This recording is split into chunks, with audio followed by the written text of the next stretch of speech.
Bismillahirrahmanirrahim. Assalamualaikum warahmatullahi wabarakatuh. Alhamdulillahirabbil alamin wassalatu wassalamu ala Rasulillah wa ala alihi washabbihi wa mawalah. Asyhadu an la ilaha illallah wahdahu la syarikalah wa asyhadu anna Muhammadan abduhu wa rasuluh. Amma ba'd. Pemirsa Karimah Studio yang dirahmati Allah Subhanahu wa taala. Pada video kali ini kita akan menyaksikan seorang tokoh Kristen yang di dalam ceramahnya di gereja-gereja membicarakan tentang umat Islam Indonesia. Apa yang dibicarakan? Langsung saja kita simak video berikut ini. Okay, so thanks for coming tonight, and thank you, Kevin, for recording these. Appreciate that, and hi out in YouTube land, those of you watching on YouTube. Did you get the two papers? One says Islam terms, and one says Muslim life. Okay, so when I teach religions, I like to give you some kind of a testimonial from somebody who's a practitioner of these religions, because, of course, as you know, I'm not a practitioner of Islam. So it is such a pleasure to teach Islam, because I think this is a religion that has a lot of suspicion and fear around it. I think this is a religion that has been greatly misunderstood. And there's interest in this religion, though. There's curiosity to learn. When I first started teaching at Riverside Community College, it was in 2002. You remember what happened in 2001? Mm-hmm. So when 9/11 happened, it shook up everybody. So when I started teaching world religions, I had a lot of students that were just terrified of Islam. I mean, just absolutely terrified. That, over the years, seemed to go away. But then it would come back in waves. And so I remember one year, probably 2010 or 2011, around there, one year, I can't remember what year it was, when I had a student that was in the war, Iraq or Afghanistan. He had been deployed, and he was a very polite student, but he told me, I just can't be in your classroom when you're lecturing on Islam. And he said, I've just seen too much. And I said, I can't even imagine what you've seen in war. But I want you to know that what you saw is not Islam. It's, first of all, war, and secondly, culture. And he said, I'm totally in agreement with you. He said, I completely believe you. And yet, I can't do it. It's because of his own, post-traumatic stress disorder that he was going through. So he didn't listen to the lectures on Islam because they were just too triggering. But at least he knew that the religion wasn't to blame for all the hell that he saw. And so he and I spoke individually about what Islam is and isn't, and we kind of parsed out some of that stuff. So there were some tough times. I remember there was one student who came to me and she said, my priest is, and this is nothing against all priests, it was just one individual, she said, my priest is telling our congregation that the Quran is telling Muslims to bomb Americans. And she said, is that true? And I said, no, America wasn't even known yet when the Quran was written. So I mean, just because things get made up and passed down doesn't make them true. So I suggested to her that she go buy a copy of the Quran. I mean, it's a book. It's in the bookstores. It's like at Barnes & Noble. It's on Amazon. You could easily buy a copy, pick it up, and read it. Now, some things might be confusing, just like some things in the Bible are confusing, and you got to understand them in context, just like you do with biblical studies and with our Bible. But it certainly does not tell Muslims to go bomb America. I mean, no, of course not. So, but these are these kinds of rumors and fears and suspicions that have been built up around this religion that in my day teaching were not built up around Confucianism, Zen Buddhism, and some other religions. And so therefore I really enjoyed and still enjoy teaching Islam because it helps people kind of settle down if they have those sorts of fears and stuff like that. So, have you heard things in our culture about Islam? I'm sure you have, right? Good, bad, and indifferent. What are some of the things, right or wrong, that you've heard in our culture about Islam? They want to kill Americans. Yeah, there you go, right? It wasn't just by one student. Yeah, it's all about terrorism and killing Americans, etc. Okay, first of all, it's totally wrong as a fact of the religion, but it is something that some people have unfortunately heard in our culture. Okay, what else? Anything else? I heard some strange things. Terry, come on in. Yeah, go ahead. That those people on the planes were going, what did they call it, when they went to more or less heaven, It's generally referred to as paradise. paradise, they would have 87 virgins. Virgins, yeah, I've heard Or that what, as there was well. a number to it. Yeah, Stupidest right. thing And I I'm ever thinking, heard in my life. come on, Yeah, just yeah, That- dumb. yeah, right. Anything else? Jerry, we're talking about what people have heard about Islam, good or bad, right or wrong in our culture. Anything else? How about the status of women in Islam? Have you heard anything? Good or bad, right or wrong? Yeah, they're just cows. I'm sorry, they're what? Treated badly. Treated badly, yeah, like subjugated. Okay, so we've heard these things. So again, that's not true. So I mean, do you see how it's helpful then to talk about this stuff? Because if we don't talk about it, we just hear rumors from our friends who might not know, and we might consider this to be true. But imagine, I mean, we're all Lutherans in this room, and most Nazis were baptized Lutherans, unfortunately. And so imagine if, you know, people were doing a show on Lutheranism or Lutheran Christianity, and they had, you know, just this view of what Nazis do and say and stand for. Now, wouldn't you go, wait a minute, that's not fair, that's not right? And so that's very similar to some of this stuff happening. Islam is not about terrorism at all, any more than Christianity is about Nazism. But when you have that connection, and when that connection is given a lot of media time, then that is what is built up and that is what is known. So, thus my interest in teaching this religion so that I can, you know, help people with a little bit of the fears and the wonders about that. So, Jerry, do you have those 2 pages? Yes, I do. Okay, so the one Islam terms, those are some of the most important terms. We'll be going over some of them.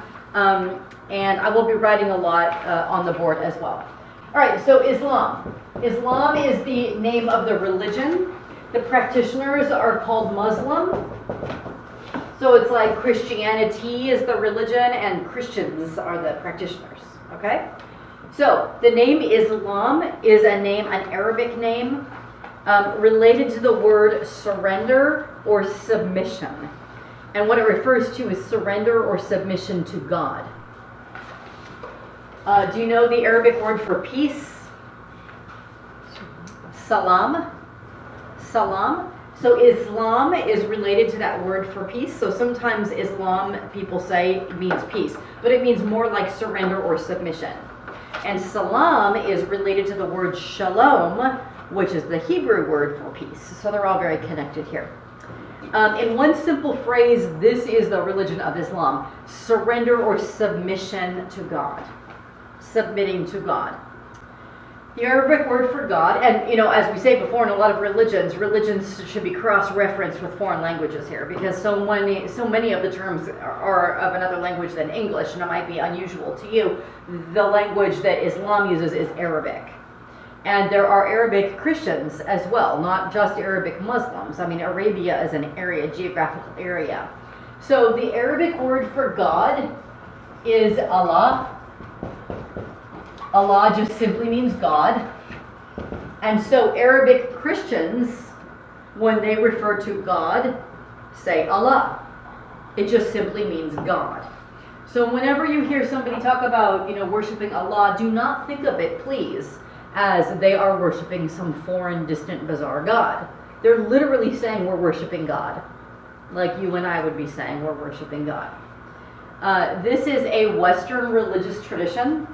Now, of course, it's in what we call the Middle East. It's actually all over the world. But it is in the family of Western religions. And so what we talked about before was how Judaism is the foundational religion for all of the Western religions.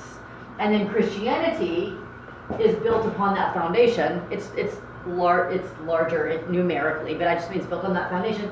And then Islam is built on the foundation of both of those. So these three have a lot in common. These three religions are much more similar than any of them would be to Hinduism or Buddhism or Shinto or Confucianism or something like that. That's an Eastern religious tradition. These all talk about the prophet Abraham. Remember the prophet Abraham? Okay, who understood that there was only one God? So all of these religions look back to the prophet Abraham as being sort of their spiritual prophetic leader. So we say in our Western traditions that we all belong to Abrahamic faiths. These three are all Abrahamic faiths.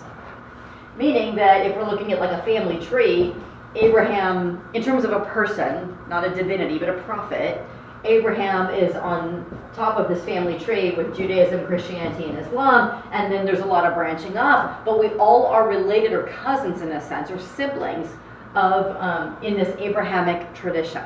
So we have a lot in common. One thing that we have in common is believing that there is only one God. So Judaism was the first to introduce that concept in the Western world, and this came out of the indigenous culture of the ancient Israelites, where, if you remember when we talked about primal religious traditions, almost every single primal religion was polytheistic. Remember talking about that? This belief in many, many, many gods. And so it was radical, really, for Judaism to say there is or there can only be one God. Christianity then followed suit and said there's only one God. Now, we have the work to do to talk about having a belief in a trinity. But there's not three gods, there's only one. That falls heavy work theologically for us to define what on earth we mean by that. Because it can sound like we're talking about three gods, or one God and then the Son of God who's not divine, right? So we have a complicated way of understanding one God. Islam also followed suit by saying that there is only one God. So Muhammad, who is a great prophet in Islam, is not divine. They do not understand Muhammad as divine. It is not equivalent to how Christians understand Jesus. Muhammad is only and forevermore and always will be a prophet, like we would talk about Moses or Abraham or some of the other prophets. Okay? But the similarity here is that we're all in the Abrahamic faiths, and one of the things that we have in common is that we all three believe that there is only one God. We are all monotheistic religions. So when Muslims talk about God, they often just use the Arabic term, Allah. It might be how you might hear a Jewish tradition say Yahweh, although in Judaism, Jews don't generally say that word. It's thought to be too sacred to say Yahweh. I'm only saying it because I'm a Christian and not a Jew.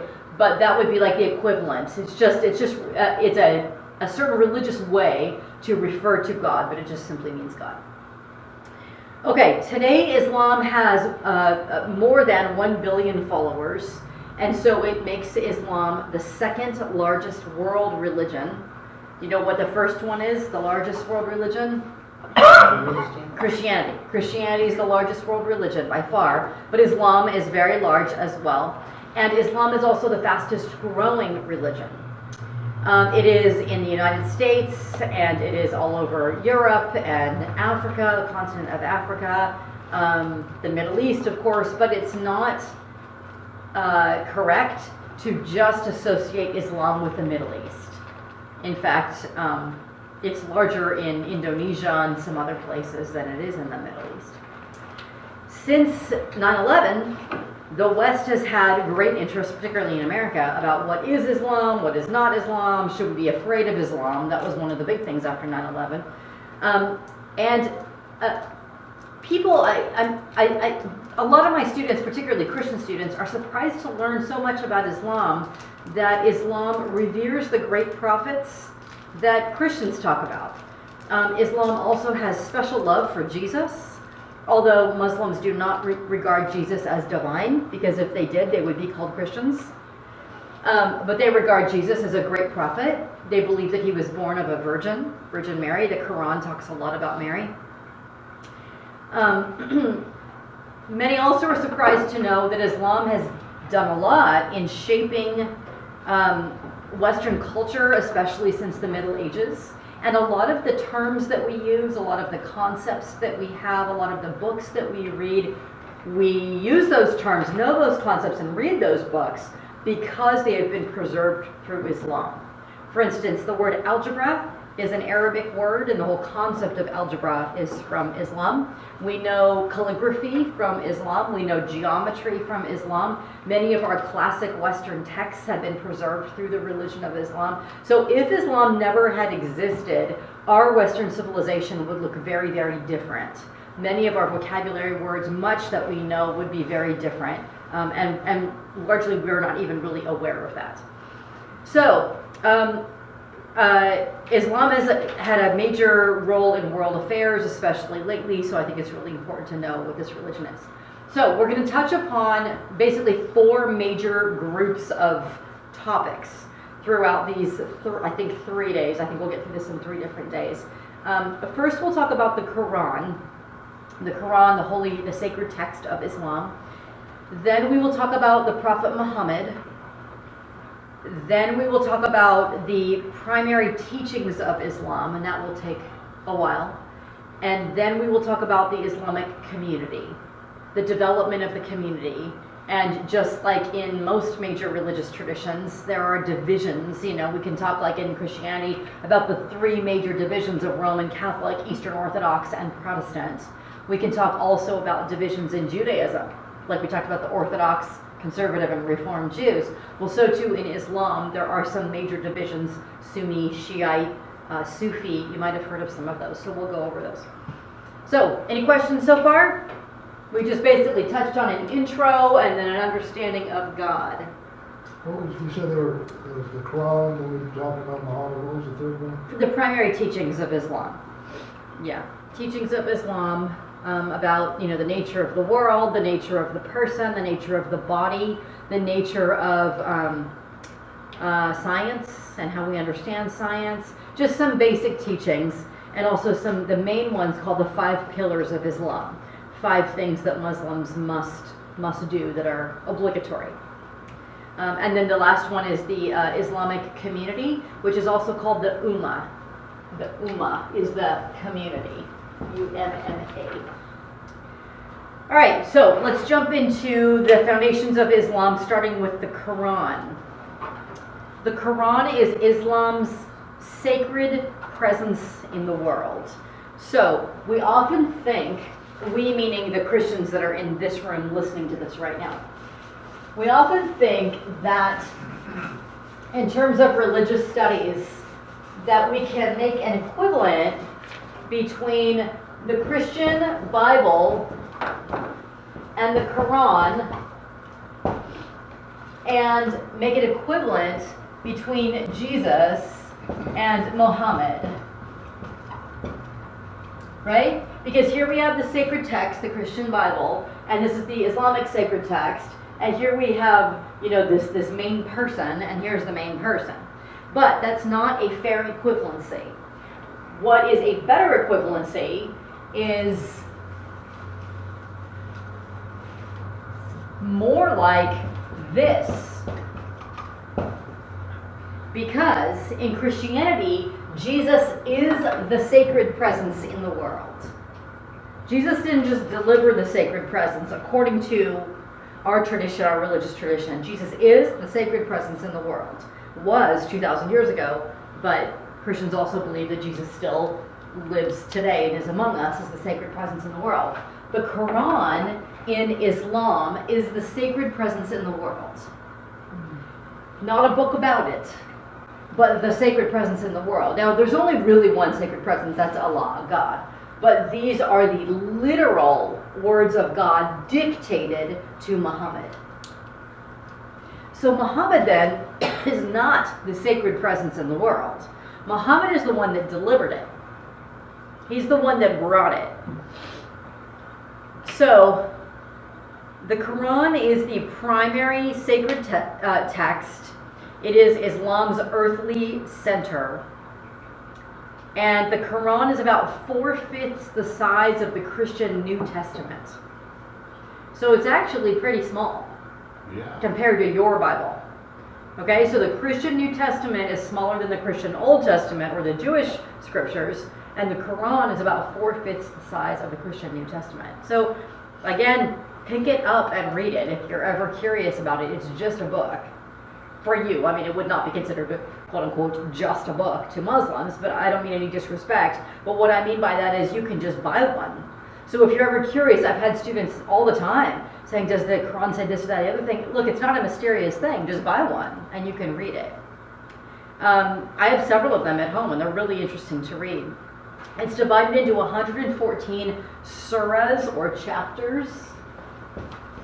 114 surahs, chapters. It was originally written in Arabic, language of Arabic, and there's only one Arabic version because it's believed that the Quran was directly revealed to the Prophet Muhammad, that they are the direct words of Allah, that it's not just the inspired message. As we would say, the Bible is the inspired message of God. We would not say, at least in our Christian understanding, in our Christian theology, we're not fundamentalists, we would not say that the Bible is a literal, direct transmission from God to the people that wrote the Christian Bible. We would say that the Bible is inspired. So that means that the Spirit of God came to the writers of the Christian Bible. And the writers of the Christian Bible didn't dictate the voice of God, but had an inspiration to write some things down. But we Christians, again in our denomination, we believe that there is human error in our Bible. Now, not all denominations of Christianity would say this. Some denominations would say that the Bible is infallible, meaning without error. That is a relatively recent addition to the understanding of the Christian Bible, that it could be infallible or inerrant, without error. For thousands of years, it was thought to be inspired, and not inerrant or infallible, but inspired. That means we believe that the Christian Bible can and does have human error. So we have to study it and interpret it contextually. So where it says, women should always cover their heads, we say, well, that's the context of the time, and it's not necessarily what we need to do now. Or when it says in the Christian Bible, if your son disobeys you, take him out to the courtyard and stone him to death. We say, whoa, that was definitely human error. Jesus would not want that. We have to interpret it in context, right? That's what we do in our theological study. Because we don't believe it was directly given verbatim from God to the writers. We also, in our Christian understanding, believe that the Bible is translatable. We can read it in English and we feel like we're getting the spirit of the thing. But the Quran was thought to be directly revealed from Allah to the Prophet Muhammad and written down in its present form by the Prophet's earliest followers. And it is not able to be directly translated into another language. And so one of the Qurans that I have, and this is pretty common, is when you get a Quran in your language, in my case it's English, then I have English down one column and Arabic down the other, so that you can see the actual original language. I can't read Arabic, but it's right there and it's beautiful. It's written in calligraphy. So it's not thought to be directly translatable. Now we can kind of understand that because many of us know different languages, and when you translate from one language to another, anything, you lose some of the nuance, some of the meaning, and so it's thought that when you do that with Arabic, you're going to lose something, but especially because it's the direct words of God. Also, the Quran has often been chanted. And so when you chant it, and it's most known historically in its oral tradition, chanting it, singing it, then you're going to lose something if you translate that lyrical, the song-like quality. And also, Arabic is calligraphy. As I've said, we in the West have learned calligraphy through Islam, through the influence of Arabic. We have not learned our calligraphy in the West through Japanese or Chinese calligraphy, because they have calligraphy too, but we haven't learned it that way. We've learned it through Arabic. And so calligraphy is beautiful script, and so when you see it even written, there's some beauty there. And so there's the thought also that you can't completely translate that into another font because you lose the beauty, the artwork of the calligraphy. By the way, have any of you ever gone into a mosque? I know, Kevin, you and I were in a mosque the other day. Have you been in a mosque, any of you? Okay, when you go into a mosque, in Islam, it is forbidden to have pictures depicted of people, animals' faces, because that seems to Muslims like making something in a graven image. So there wouldn't be statues of people or saints or prophets or whatever. There would not be pictures of Muhammad. Some of the earliest Muslims said, look at what the Christians did with their prophet Jesus. They started making mosaics and then paintings of their prophet Jesus, and then because you make something into an image, you start worshiping it. And look what the Christians did with their prophet. When they made him into a picture, they started worshiping it and believing Jesus was God. So we're not going to do that. You get that line of thinking?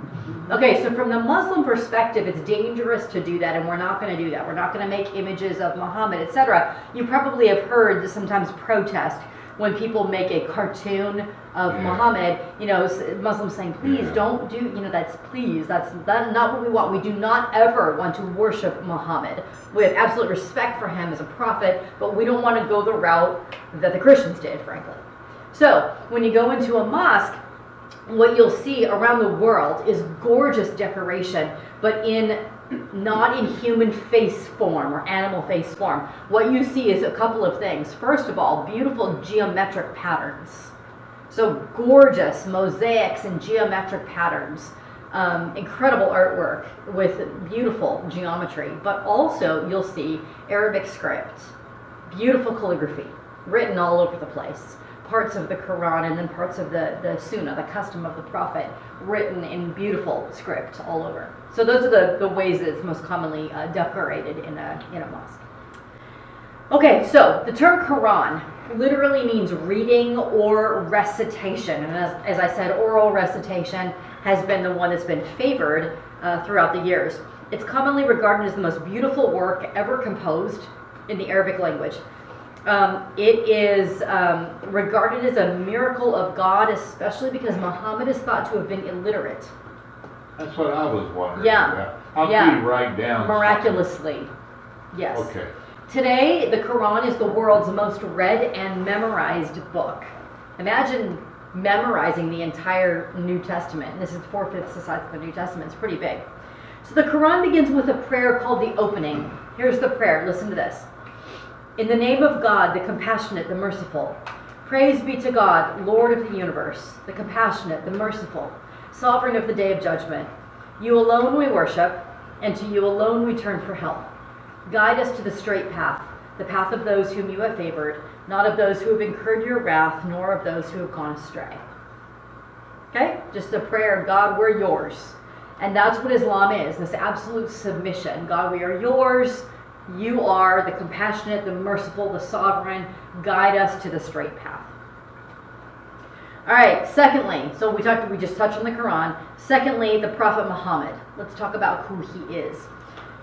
Islam is purely monotheistic, as I said, and they're very careful to regard Muhammad as only a person. He is not God. Allah and Muhammad are not the same thing. Allah is God.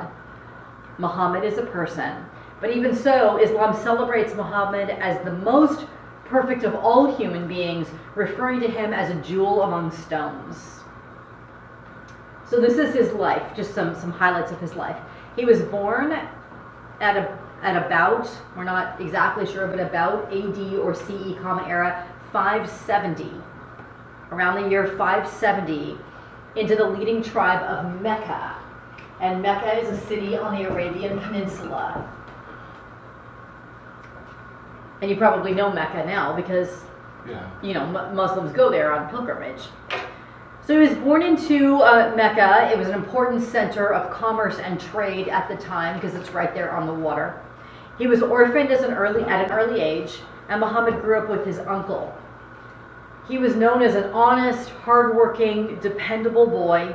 He worked hard as a shepherd and then later in the trading business, so he was very diligent as a worker, even as a child. Eventually, he became a caravan manager for a wealthy widow named Khadija, and she becomes an important person in his life. So he worked for her, and eventually they married when he was 25 and she was about 40 years old. Older woman there. This couple had at least 6 children, and they enjoyed a long and happy marriage together. So along with raising his family and also pursuing his business interests, which he kept going, he also spent a lot of time in religious contemplation, and he would like to go to this cave on Mount Hira to meditate. Probably quieter than his home with 6 kids.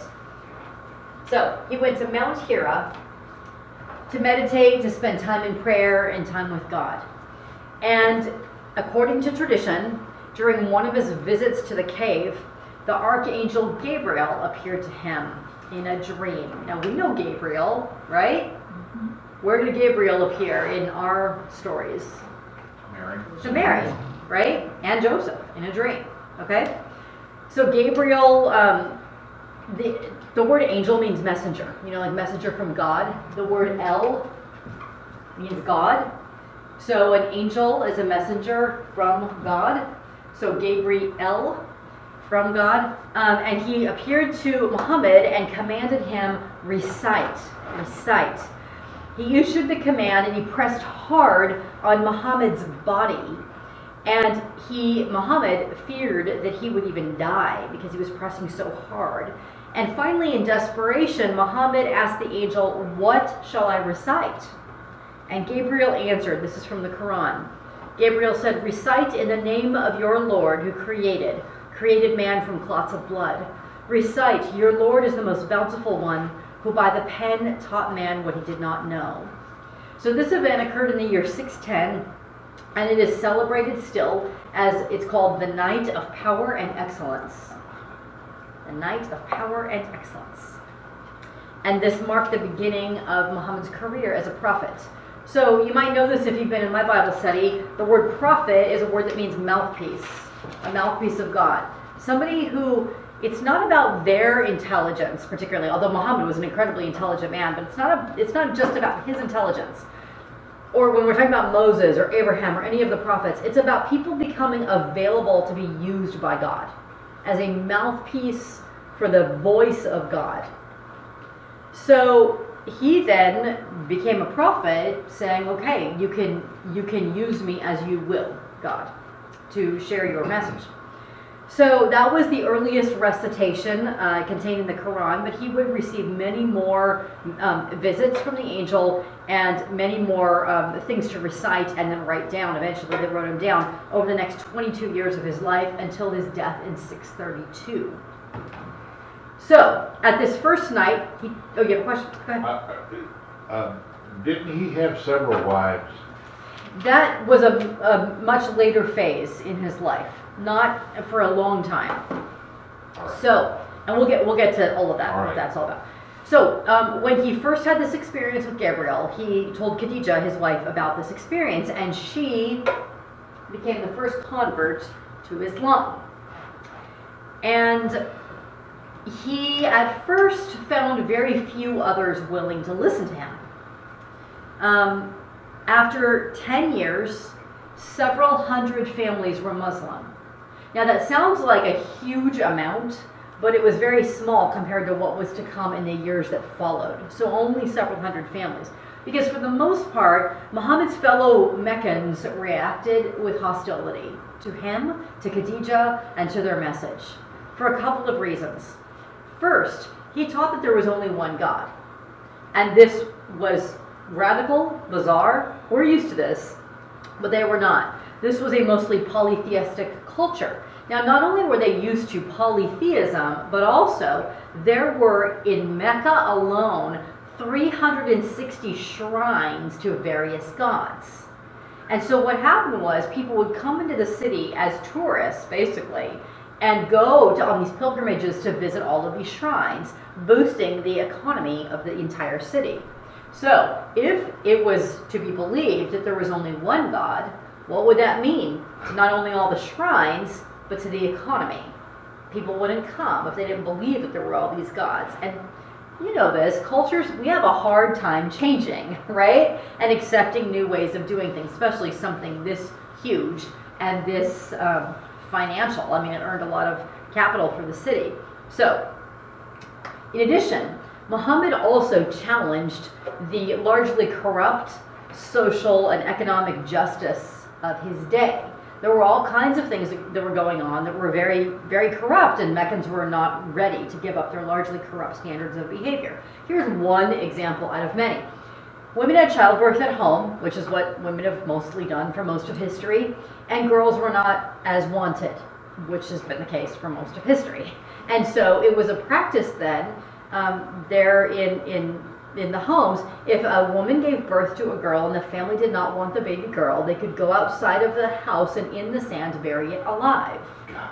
And Muhammad said, absolutely not. You may not do that.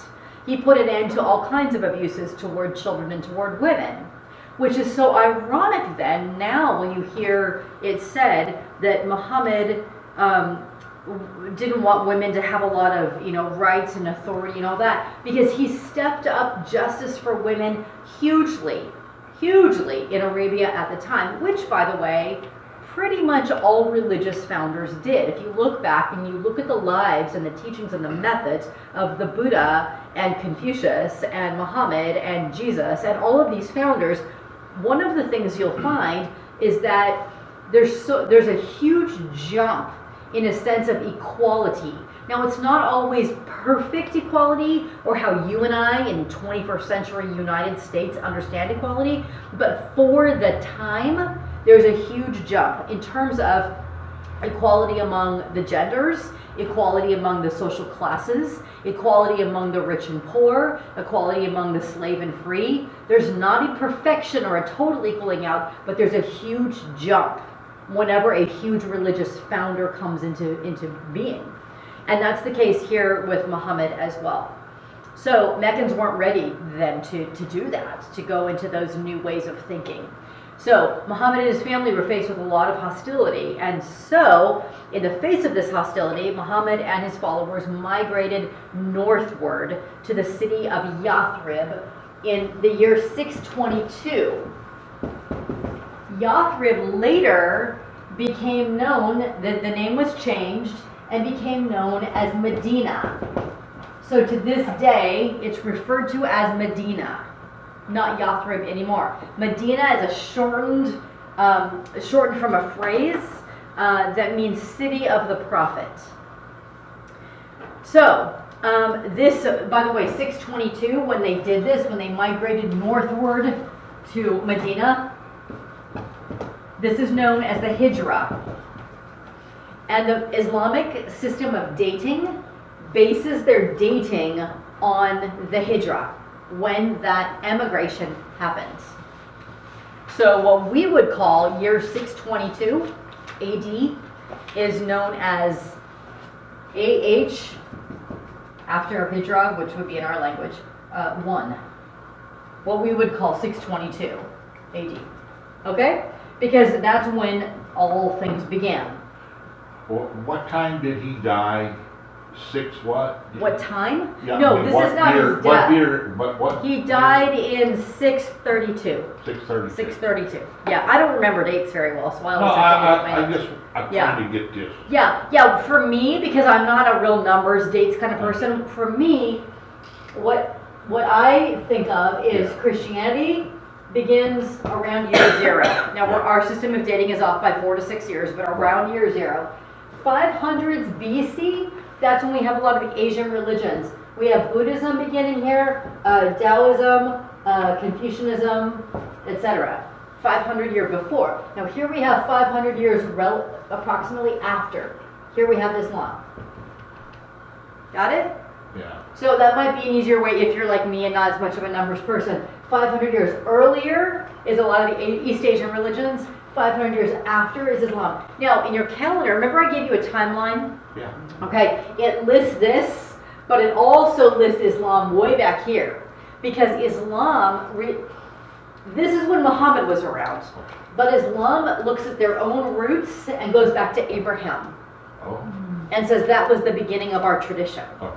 Okay? So this is Muhammad, but when you're talking about Abraham, you're talking about way back here. Okay. So Muhammad then, he proved in his life to be, when he was now in Medina, or Yathrib at the time, which later became known as Medina, he proved himself to be a brilliant administrator of the city. He was in charge of the city, and he was merciful to his followers, but he was also firm in his justice, and he was a very good businessman, very good administrator.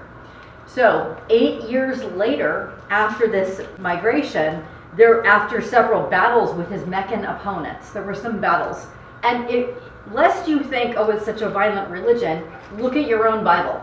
This is how the Israelites came and, moved on in to what they call the Promised Land through a whole lot of battles. So this is similar, not identical, but similar.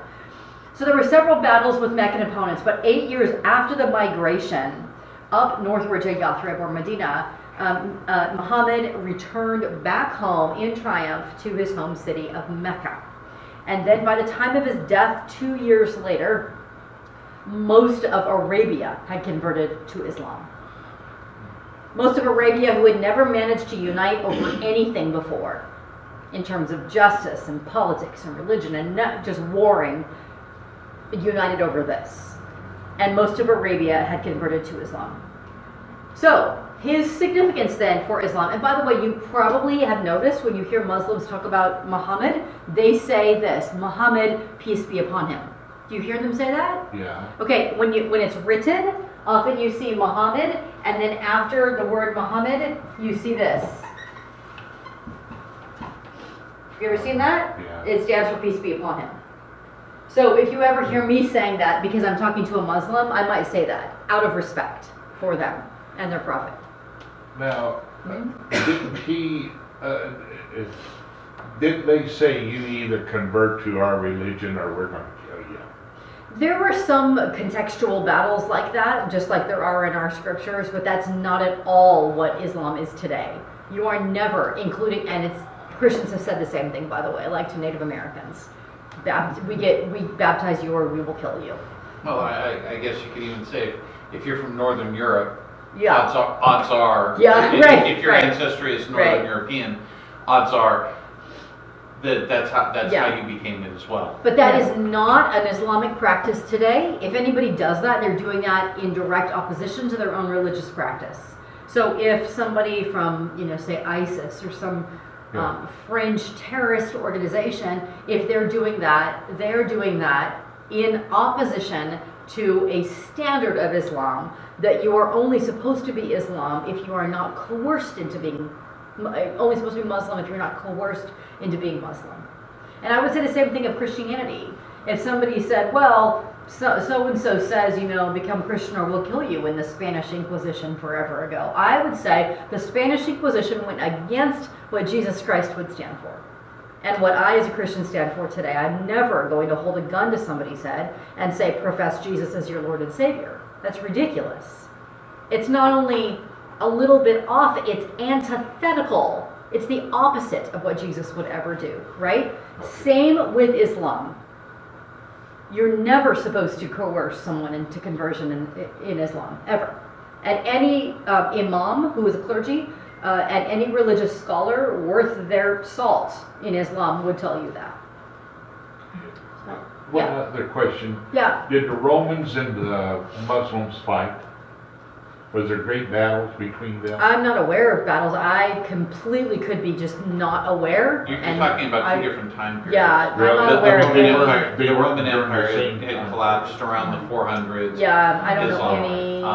know any. Now, just from a historical, if you Go ahead, yeah. The Roman Empire had collapsed in the 450s and was supplanted by the Byzantine Empire. So Constantine, right. That's where Constantinople. That was, rather than being Rome, the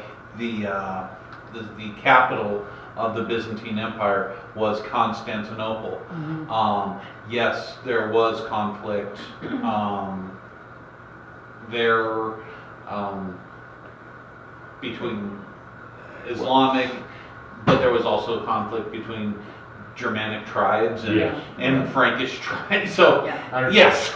Okay, so. Okay, I'm sorry. No, don't be sorry. I It's don't fine. go off on the No, it's totally fine. I just wanted to know. So Muhammad's unique significance for Islam is the belief that he is the final prophet.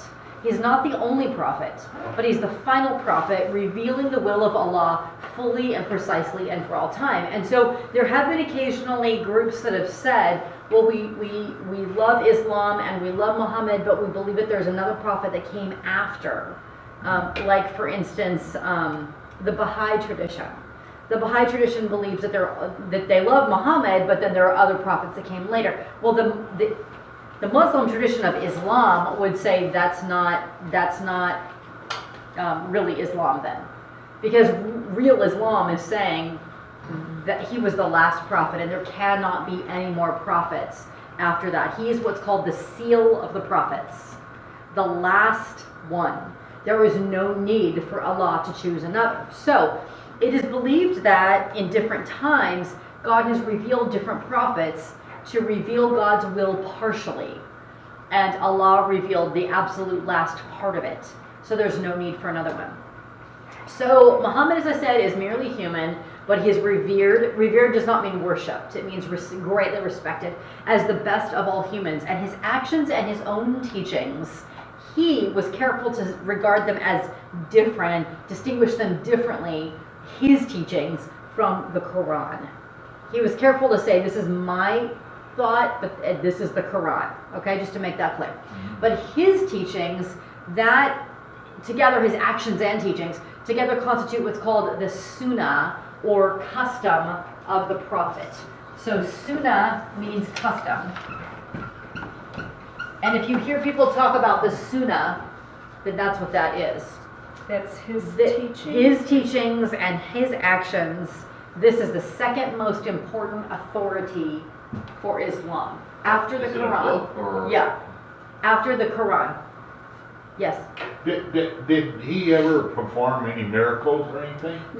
No, not so much perform like in a divine way, but he was involved in miracles. And so the big one was the Night of Power and Excellence, where he was given the miracle and being able to read the Quran. Another big one that Muslims hold to is this night where it's believed that he was miraculously transported from Mecca to Jerusalem, the holy city of Jerusalem, and then from there he ascended with the Archangel Gabriel through the 7 heavens that the Quran specifies. The Quran specifies that God made 7 heavens, and he ascended through the 7 heavens, and he saw the prophets Moses, he saw Abraham, he saw Jesus, and then he was in the very presence of Allah. That night is called the Ascension to Heaven, and that's one of 2 miracles involving Muhammad. So the Night of Power and Excellence and the Ascension to Heaven from Jerusalem. So when we say sometimes, people say, why is Jerusalem thought to be such a holy city for Muslims? I mean, we get the Mecca, Yes. but why Jerusalem? It's because of that. It's because he was What was it transported, called again? Ascension to Heaven. So this is So a he focal... ascended, but he came back. Yes, yes. So this is a focal point of Muslim piety. All right, let's talk a little bit further about Islam's primary teachings. And we've touched on some of these already, but the teachings of Islam are based ultimately on the Quran, first of all, on the Quran, and then secondly on the Sunnah, or the custom of the Prophet Muhammad. But, of course, great theological achievements have come about during the centuries, just like you have in Judaism and Christianity. The Western religions care very much about theology, which is different if you've been in this course all along. It's different than looking at, say, for instance, East Asian religions of Zen Buddhism and Taoism, where the East Asian religious thought is that words get in the way. They complicate things. You cannot have a direct divine experience or understanding of God if you use too many words and too much logic and too much rational thought. It's distracting. That's an Eastern philosophy. And so you'll have, Zen gardens that are very simple and very calm and tranquil, and poems with very few words, not a lot. Okay? But in the Western religions, Judaism, Christianity, and Islam, there's a great reverence for the word, the written and the spoken word. These 3 religions share many stories, many myths, sacred stories. And so there's this sense of appreciating theology, appreciating rational thought, appreciating the spoken and written word that these 3 religions really share. So there's a lack of consistent agreement between Muslim scholars and Muslim theologians throughout the ages, which explains why Islam tends to be very diverse, which is the same in Christianity and Judaism. If you're going to have religions that are based on a lot of theology, a lot of analysis, you're not going to have everybody agreeing. So I always say that if you meet someone and they're a Christian, and that's all you know about them, you know very little about them. Right? I mean, you know some things, like they probably love Jesus. I mean, some basics you know, but you know very little about them. They could be on one end of the spectrum or the other. They could be a high church Roman Catholic or an incredibly simple Amish person. They could be extraordinarily conservative or liberal, both politically and in terms of their religious piety. They could be anything on the map, right? I say the same thing, like if you meet somebody who says, I'm an American, you know very little about them, okay? I've even said this about denominations like Catholicism. If you meet somebody and they say, I'm a Catholic, you know very little about them. Well, the same thing is true with Islam. And we that are not in that group, you know, if you're not Muslim, we tend to think that other groups are not diverse. We tend to think that our groups, whatever our groups are diverse. Let me tell you a little aside. I have a friend who is he's a scholar of ethnic studies at a university in New York, and he asked his students, he's an African American man, he asked his students, he said, I don't want you to be inoffensive, I want you to just shout out any kind of racial slurs you've ever heard about these categories of people. And they're like, whoa, really? You know, yes, just shout it out, anything you've heard. And he said different categories of people, and people shouting out the racial slurs. And then he said Caucasian, and they said, well, I mean, it depends. I mean, are you talking about? Suddenly there was all this room for diversity because his students were Caucasian. Demikian tadi ceramah seorang tokoh Kristen yang ternyata menyampaikan keunggulan-keunggulan dari dinul Islam. Semoga saja wanita tadi mendapatkan hidayah dari Allah Subhanahu wa taala. Amin. Baiklah, sampai di sini dulu perjumpaan kita. Jangan lupa untuk klik like, share, dan subscribe channel Karima Studio. Sampai jumpa pada video berikutnya insyaallah. Wassalamualaikum warahmatullahi wabarakatuh.